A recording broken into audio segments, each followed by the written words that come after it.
L'affaire Ksenia Fedorova, évidemment, ne m'intéresse pas parce que je partagerais peut-être ses analyses sur la Russie ou sur la guerre en Ukraine. Je me moque absolument de tout ce qui s'affaire à la morale, c'est absolument pas le sujet. Mais cette affaire m'intéresse parce qu'elle pose une question beaucoup plus importante en réalité. C'est un État peut-il expulser une personne principalement en raison de son activité médiatique et de ses opinions politiques?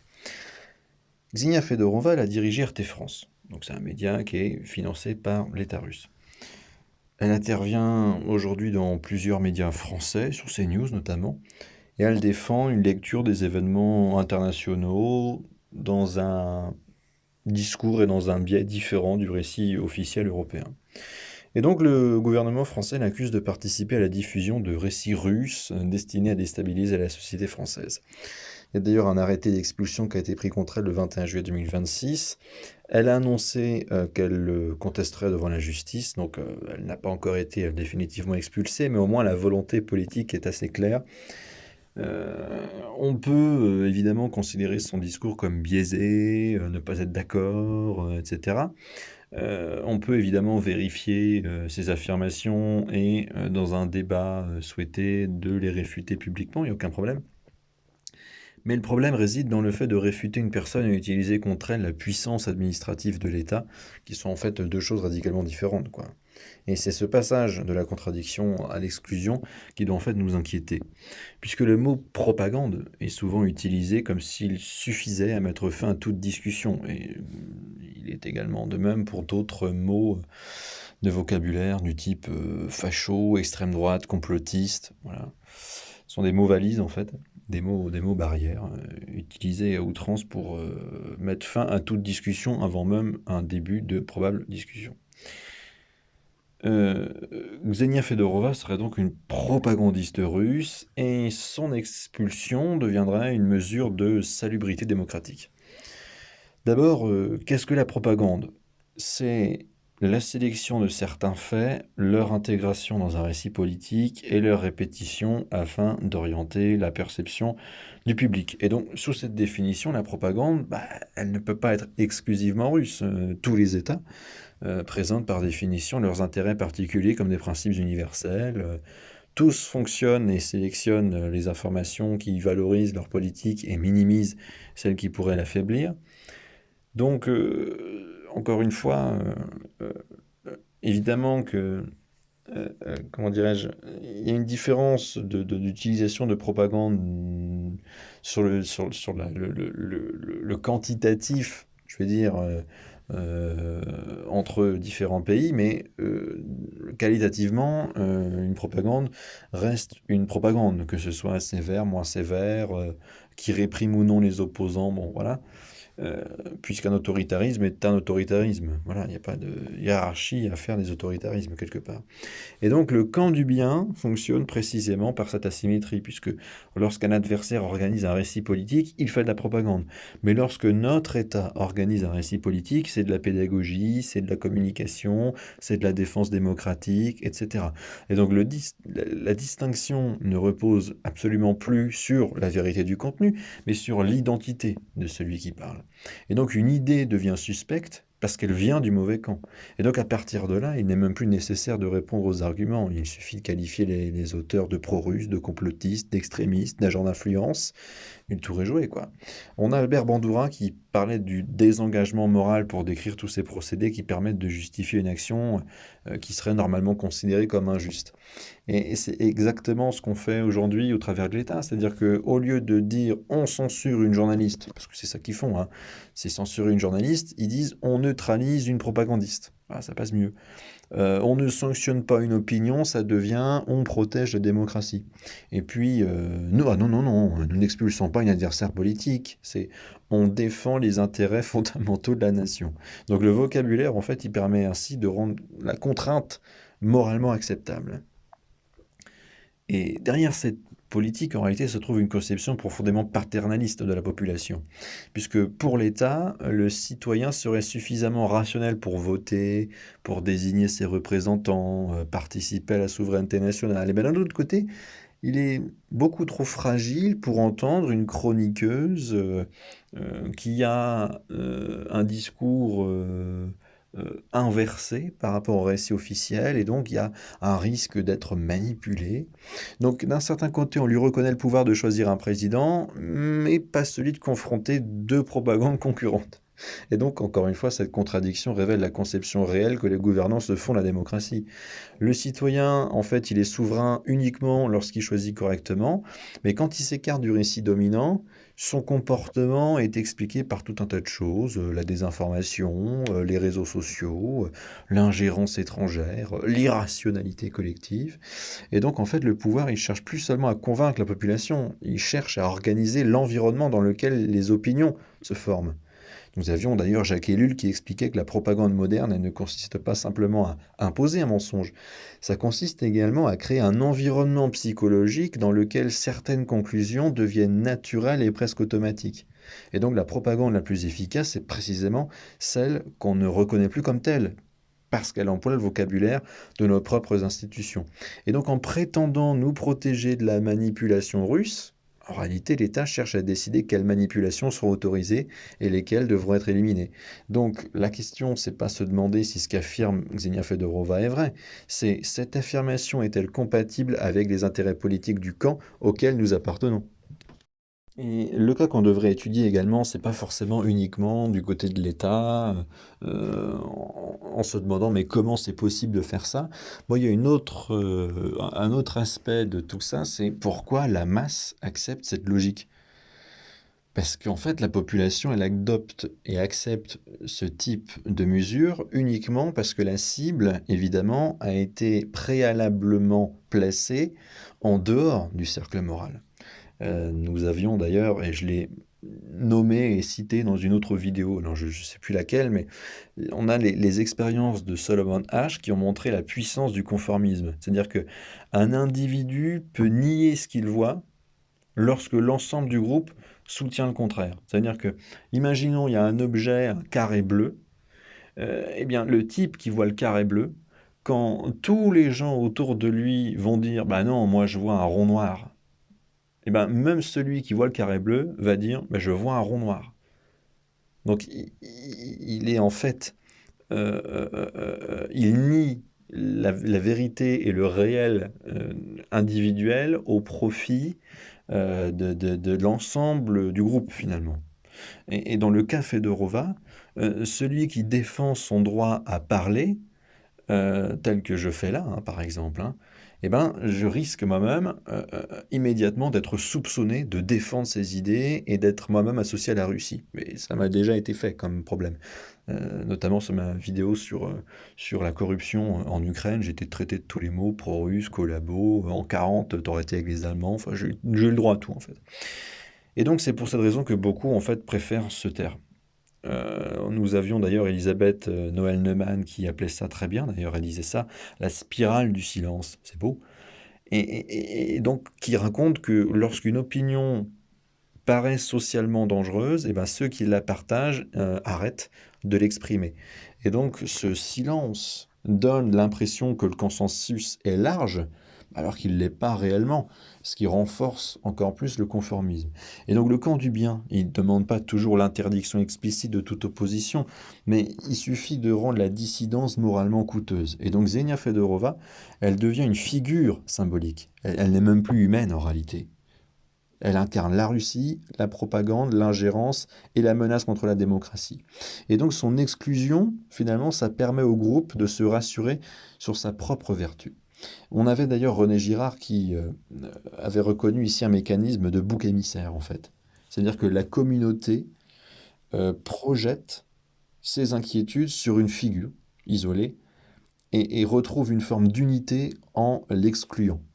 C'est-à-dire que par exemple le camp du bien, pour être nommé camp du bien et se dire camp du bien, il faut qu'il y ait le mal en face. Donc ça veut dire que pour prouver et pour légitimer l'existence même de ce camp du bien, il faut trouver une figure du mal, qu'elle soit vraie ou fausse d'ailleurs, mais il faut trouver le mal. Et donc selon eux, le mal, c'est Fedorova, parce que pro-russe, parce que voilà. tout un discours. Donc en fait, elle est le bouc émissaire finalement de la propre symbolique légitime de l'existence même de ce camp du bien, etc. Et donc, pour que le camp du bien puisse aller au bout de son truc, il faut exclure. Et donc finalement, en excluant cette, cette, cette dame, c'est quelque part symboliquement détruire toute la symbolique pro-russe, etc. Et donc dire en gros à la fin, regardez, voilà, le bien, le bien a vaincu, et toutes sortes de choses.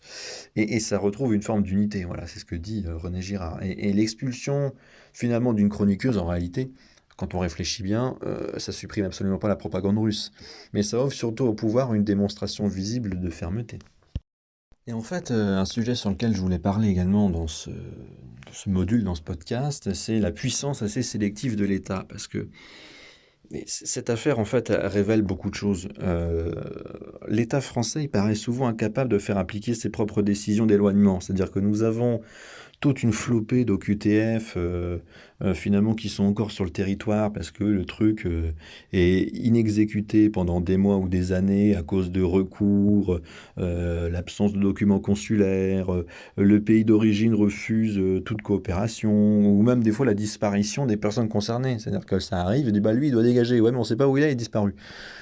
Et en fait, il y a, comment dirais-je, une comparaison assez légitime, je trouve, à faire, puisque lorsqu'il s'agit d'une femme qui est intégrée dans le paysage médiatique français et qui est accusée principalement de diffuser un récit politique hostile, il y a cette notion de menace grave pour les intérêts fondamentaux de la nation et compagnie qui est mobilisée.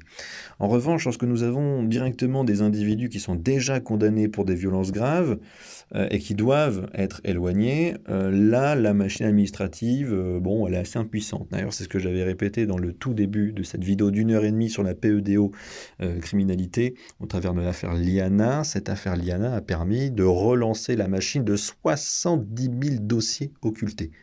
C'est-à-dire qu'il y avait 70 000 dossiers qui traînaient partout dans la justice sur des cas de violence sur des mineurs, avec des types, des prédateurs qui rôdaient toujours. Mais bon, je ferai ça demain, c'est le week-end, je me casse, je reverrai ça lundi. Enfin, bon, voilà, qui est absolument aberrant.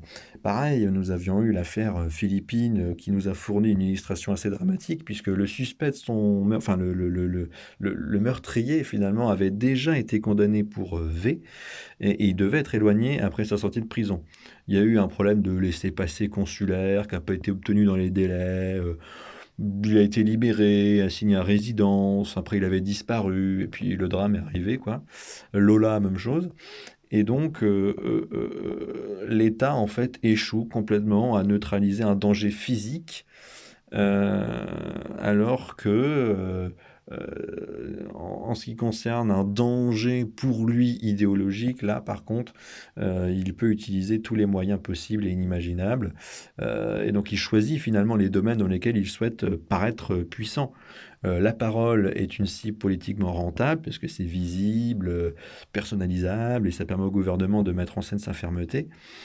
Et donc, voilà, l'échec face à un criminel révèle les limites de cette administration, alors que l'exclusion d'une propagandiste et compagnie, bah, ça permet au contraire de montrer que l'État agit, alors qu'il n'agit pas en fait. Et d'ailleurs, des exemples, il y en a plein, hein. Fedorova, c'est pas la seule à avoir eu le droit à autant de mise en œuvre politique, judiciaire, pour la punir, hein. Nous avons le cas de Vincent Renoir, qui est encore beaucoup plus visible. Donc Vincent Renoir, c'est un personne qui a eu donc des discours dits négationnistes, etc. Bon, l'idée, c'est pas de savoir s'il a faux ou vrai, ou voilà, c'est comme Fedorova, quoi.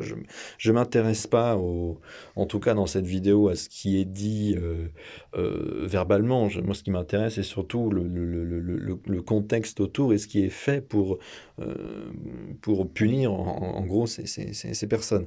Les moyens qui ont été mobilisés contre lui sont absolument énormes, quoi. Il savait qu'il allait finalement être, au bout du compte, pris dans un maillon et dans une chaîne très très compliquée. Donc il a fui au Royaume-Uni, donc il a vécu clandestinement au Royaume-Uni. Et puis il a été arrêté en Écosse en novembre 2022. Il a été détenu, il y a eu une procédure d'extradition et il a été remis en France en 2024, donc 2 ans après. Et il y a eu une coopération internationale, donc Interpol et compagnie, qui a permis de retrouver et de ramener cet homme qui était poursuivi principalement pour des publications et des podcasts dans lesquels il y avait des propos négationnistes. La question qui est intéressante, c'est pas tellement les propos, mais c'est la hiérarchie des priorités. C'est-à-dire que une parole franchit une limite morale fixée par la loi, on a toute la coopération policière et judiciaire internationale qui fonctionne. Là, il n'y a pas de problème. Mais quand c'est un individu qui est condamné pour un crime violent, qui doit être éloigné, et ben là, en revanche, le système nous dit, bah voilà, on ne sait pas, il a disparu, il manque un document administratif, bon. Et du point de vue libertarien, la distinction entre la parole et l'agression est pourtant centrale, c'est-à-dire qu'une agression porte directement atteinte au corps, à la propriété et ou aux droits d'une victime identifiable. Alors qu'une opinion, qu'elle soit mensongère, moralement répugnante, tout ce que vous voulez, bah, ça ne constitue pas une agression, parce qu'il n'y a rien de physique. Et donc elle peut être réfutée, combattue, ridiculisée ou exclue d'un média, uniquement s'il est privé, parce qu'il n'y a même pas de conscience de média public dans un monde libre, puisqu'il n'y a pas d'État, donc il n'y a pas de public, et tout est privé. Mais en tout cas, mobiliser contre cette personne tout l'appareil coercitif de l'État, etc., ça révèle finalement que le contrôle des récits occupe une place considérable dans la hiérarchie politique. Et si on compare tout ça, cette efficacité de traitement par rapport à Jeffrey Epstein, on a l'impression que Xenia Fedorova ou qu'un Vincent Renoir est beaucoup plus dangereux hiérarchiquement qu'un Jeffrey Epstein, quoi. C'est-à-dire que Epstein, il n'était pas poursuivi pour une opinion, c'était un délinquant du bas de la ceinture, condamné, multicondamné, impliqué mondialement dans l'exploitation de jeunes filles, entouré de personnalités extrêmement puissantes, notamment en lien avec le mannequinat, des liens d'État, corruption, tout ce que vous voulez, secret de service et compagnie. Et il a continué pendant des années à voyager, à entretenir des relations avec des responsables politiques, des milliardaires, des scientifiques, des membres des élites internationales. Et puis il a été de nouveau arrêté en juillet 2019, en revenant de Paris d'ailleurs. Mais voilà, en fait, on a un type qui a bénéficié pendant des années d'une mansuétude la plus totale et d'une protection sociale qu'un individu ordinaire n'aurait jamais disposé, quoi. Donc, nous avons un négationniste qui peut nous rechercher à travers les frontières pour ses paroles, une chroniqueuse dite pro-russe, qui peut être rapidement désignée comme une menace pour l'État, mais par contre un criminel du bas de la ceinture, immensément riche et intégré à tout un réseau de pouvoir, peut lui continuer à circuler parmi les élites, même après plusieurs condamnations. Donc encore une fois, la puissance publique, on la remarque, elle semble beaucoup plus efficace contre les individus isolés et les humbles citoyens que contre une idée de réseau puissant, voilà. Donc elle est ferme finalement contre les symboles, mais assez prudente devant les structures.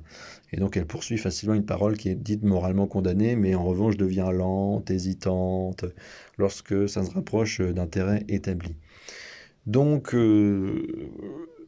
pour reprendre tout ça d'un prisme ANCAP, la position ANCAP ne consiste pas non plus à présenter Fedorova comme une héroïne, mais un média privé possède le droit de refuser de l'inviter. C'est-à-dire qu'une télévision, une radio ou un journal peut choisir sa ligne éditoriale et exclure les intervenants qui ne souhaitent pas financer ou accueillir. Donc la liberté d'expression ne donne aucun droit sur la propriété d'autrui, mais l'État n'est pas un média privé. En fait, il possède le monopole légal de la coercition, il peut retirer un titre de séjour, assigner une personne à résidence, organiser une expulsion physique, mais par contre, lorsqu'un média refuse une chroniqueuse, il peut s'adresser à un autre média ou créer son propre canal. Et donc, en fait, lorsque l'État expulse, il refuse pas seulement de fournir une tribune, c'est réduire matériellement sa capacité à participer à toute vie publique du territoire. Et donc, l'analyse libertarienne là-dedans consiste à refuser qu'une institution monopolistique puisse déterminer les opinions suffisamment acceptables pour être exprimées. Et cette critique doit évidemment rester cohérente, puisque la Russie, elle aussi, pratique une censure peut-être même plus brutal par moment, qui réprime ses opposants et contrôle largement les médias. Donc ça doit être là aussi dénoncé sans ambiguïté. Mais c'est pas pour ça que nous ne sommes pas obligés de choisir entre la propagande russe et la propagande occidentale, ni entre la censure de Moscou et celle de Paris, puisque tous les États cherchent à protéger leur légitimité et à présenter leur propre récit comme la vérité naturelle. Donc la réponse, c'est pas de remettre le monopole de l'information au gouvernement que nous préférons, mais ça consiste à maintenir une concurrence maximale entre les récits et à laisser les individus les confronter. Non pas parce que les paroles disent vrai ou se valent ou j'en sais rien, mais parce que justement aucun État n'est suffisamment honnête ou compétent ou désintéressé ou neutre pour devenir l'arbitre officiel de la vérité. Donc pour conclure, si vous le voulez, vous pouvez considérer Fedorova comme une propagandiste, hein, on peut réfuter son discours, voilà, il n'y a pas de problème. Mais la question qu'on devrait se poser, c'est un gouvernement doit-il pouvoir transformer cette appréciation politique en mesure administrative d'expulsion? Un pouvoir, finalement, il ne doit jamais être jugé uniquement à partir de la première personne contre laquelle il est employé. Et aujourd'hui, la cible, elle est pro-russe, et donc facile à abandonner parce qu'il y a toute une notion morale qui a été endoctrinée de manière à dire que pro-russe, méchant, voilà. Mais demain, ça peut être la notion de menace informationnelle qui pourra être appliquée à l'extrémisme ou à la désinformation sanitaire ou à la contestation climatique ou à la défiance économique ou un tas d'autres choses, quoi. C'est-à-dire que le camp du bien, il continuera toujours à applaudir parce qu'il jugera la cible moralement coupable. Et dans ce cas-là, tout le monde peut être moralement coupable de n'importe quoi et de tout. Et le problème, c'est que la masse, elle se taira également par peur d'être associée à elle. Et donc l'État va transformer progressivement une décision politique en norme administrative. Et donc l'affaire Fedorova, ça révèle une réalité qui est beaucoup plus profonde, c'est que l'État n'est pas simplement impuissant, il est en fait sélectivement puissant. Et c'est encore plus dangereux, parce qu'il peut poursuivre des paroles à travers les frontières, expulser une voix jugée hostile, et, mettre en scène sa fermeté contre des individus isolés, mais il peut aussi échouer à exécuter ses propres décisions contre des personnes violentes et se montrer extraordinairement prudent devant des criminels insérés dans des réseaux de pouvoir. Donc le problème, c'est encore pas seulement le manque de moyens, c'est le choix de leur emploi. C'est lorsque l'État préfère exclure une parole plutôt que de la réfuter. Et donc finalement, en faisant ça, il ne démontre pas uniquement qu'il se méfie de Xenia Fedorova, il démontre finalement qu'il se méfie du jugement de sa propre population.